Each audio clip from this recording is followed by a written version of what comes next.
பார்த்துட்டு இருக்கிற சக ஆத்மாக்களுக்கு என் அன்பான வணக்கங்க. நான் ரவிசங்கர். அறிந்து உணர்ந்து தெளிக சேனல் மூலிமா உங்கள் எல்லாத்தையும் சந்திக்கிறதுல எனக்கு ரொம்ப சந்தோஷங்க. இன்னைக்கு சப்ஜெக்ட்குள்ளே போகலாங்களா? டோபமின் டிடாக்ஸுங்க. டோபமின்ங்கிறது உடம்பு சுரக்கிற ஹாப்பி ஹார்மோன், சந்தோஷ சுரப்பி. இது பல பேத்துக்கு தெரிஞ்சிருக்கலாங்க. டிடாக்ஸ் அப்படிங்கிறது நச்சுக்களை வெளியேற்றுறது. இப்போ டோபமின் டிடாக்ஸ் அப்படின்னா டோபமின்ல இருக்கிற நச்சுக்களை வெளியேற்றுறதா? அப்படி லிட்டரலாக நம்ம மீனிங் எடுத்துக்கூடாதுங்க.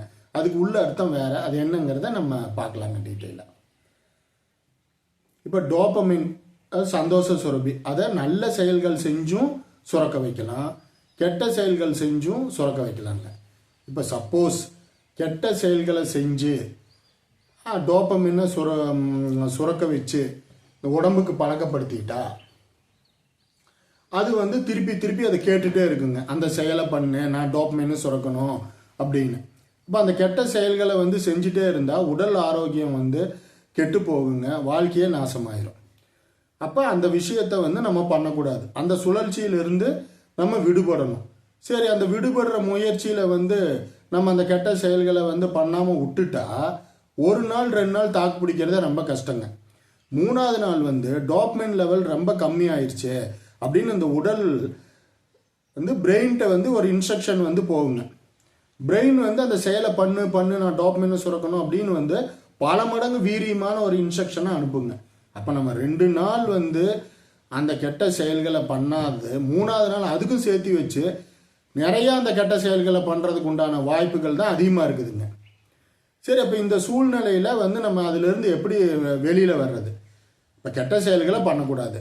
அப்படிங்கும்போது டோபமின் சுரக்காது. டோபமின் உடம்புக்கு ரொம்ப ஒரு அத்தியாவசியமான ஒன்றுங்க. அது கண்டிப்பாக சுரக்கணும். அது சுரந்தா தான் நம்ம நமக்கு ஒரு உத்வேகத்தோட, சந்தோஷத்தோட, உடல் ஆரோக்கியத்தோட நல்லபடியாக வாழ்க்கையை கொண்டு போக முடியுங்க.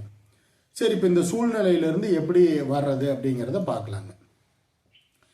இப்போ நல்ல செயல்கள் செஞ்சு அது மூலியமா டோபமின் சுரக்கிறதெல்லாம் என்ன அப்படிங்கிற ஒரு லிஸ்ட் பெருசாக எடுக்கணுங்க. அதுக்கப்புறம் நம்மளை பற்றி ஒரு ஆழமான புரிதல் இருக்கணும்.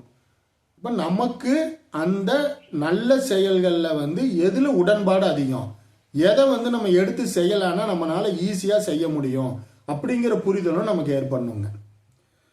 அப்போ டோபமின் லெவல் கம்மி ஆயிடுச்சு அப்படின்னு அந்த பிரெயின் இன்ஸ்ட்ரக்ஷன் அந்த கெட்ட விஷயம், ஏன்னா அதுதான் பழக்கப்படுத்தி வச்சிருக்குது இல்லைங்களா?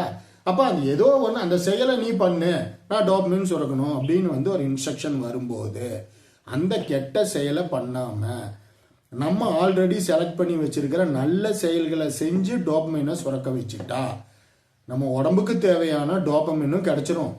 அதே டைமில் அந்த பிரெயினில் பதிவாகிருக்கிற அந்த கெட்ட விஷயங்கள் நம்ம பண்ணி பழக்கப்படுத்தி வச்சுருக்கோம் இல்லைங்களா, அதெல்லாம் பிரெயினில் ஸ்டோர் ஆகிருக்கும். அந்த விஷயங்கள்லாம் ஒவ்வொன்றா ரிமூவ் ஆகி நல்ல விதத்தில் டோபமின் சுரக்கிறதுக்கு உண்டான விஷயங்கள் பிரெயினில் பதிவாகுங்க. இப்போ இதெல்லாம் பண்ணுறதுக்கு சாத்தியக்கூறா அப்படின்னு பல பேர் மனசில் தோணலாங்க. ஒரு 35-40 வருஷத்துக்கு முன்னாடிலாம் எடுத்துக்கிட்டா மொபைல் ஃபோனுங்கிறதே இல்லைங்க. அப்போ டிவி சேனல்ஸ்லேயுமே தமிழ் ப்ரோக்ராம்ஸ்லாம் கிடையாது. 93 நினைக்கிறேன், 93ல் தான் சன் டிவியின் தமிழ் மாலை அப்படிங்கிறது ஆரம்பிக்கப்பட்டது. அதுவும் பார்த்தீங்கன்னா சாயந்தரம் 6 மணிக்கு தான் அந்த சன் டிவியில் அந்த ப்ரோக்ராமே ஸ்டார்ட் ஆகுங்க.